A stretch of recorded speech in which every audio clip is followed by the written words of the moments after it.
So this is 101 days of gesture drawings and just a warm-up I did throughout April all the way to November. So yeah, originally this started out as just gesture drawings, and it quickly evolved into something much bigger. But my exercises grew once I got into SpaceDad's class. He works a lot on Discord. He also works with Ethan Becker.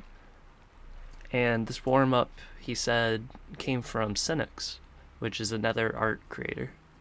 I'll leave a link to the video that SpaceDad made about how to do this exercise and what he wants you to learn from it.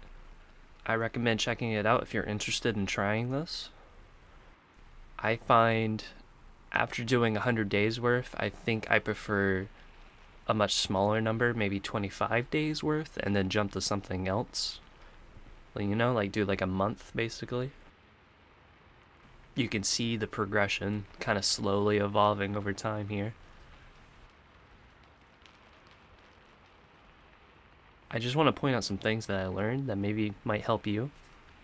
So what I recommend is when I or you feel that gross feeling in your gut when you're just sitting there doing the same thing day after day, try to think of how to make it more fun.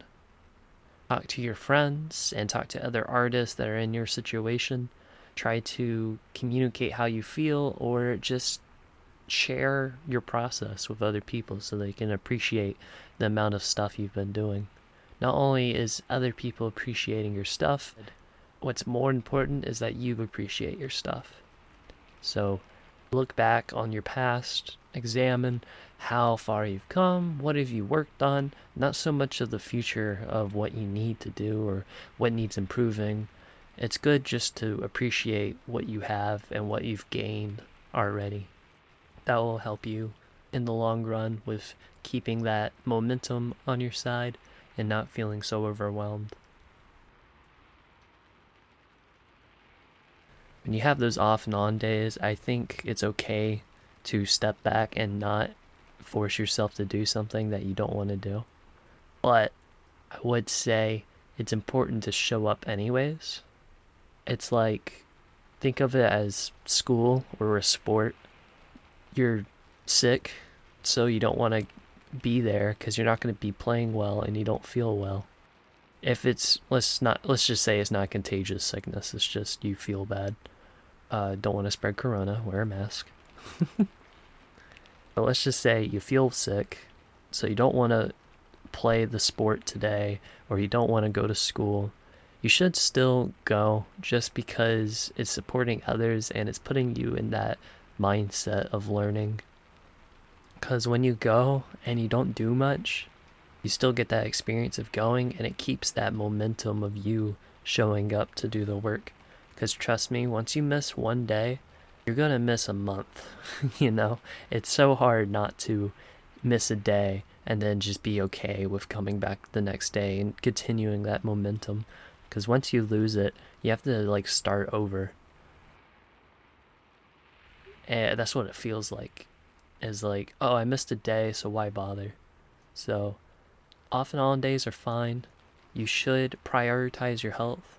But I would say make showing up and just doing the very bare minimum of showing up your priority, and not so much what you're doing, like the work.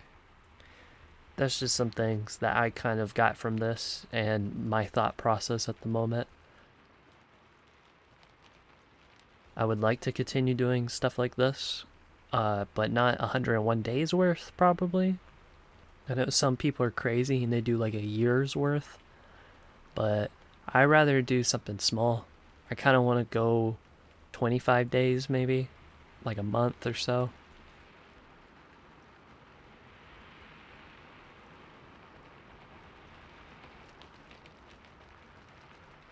But yeah, it's important to remember that your health comes before your work, and just explore, try to have fun with it. And also that this is like a mileage thing. But yeah, that's literally everything I got. So I know some of that stuff is very common sense, but it's just important to remember it, and the reason why it's common is because it works. So just do what feels right, you know? So, yeah, anyways, see ya.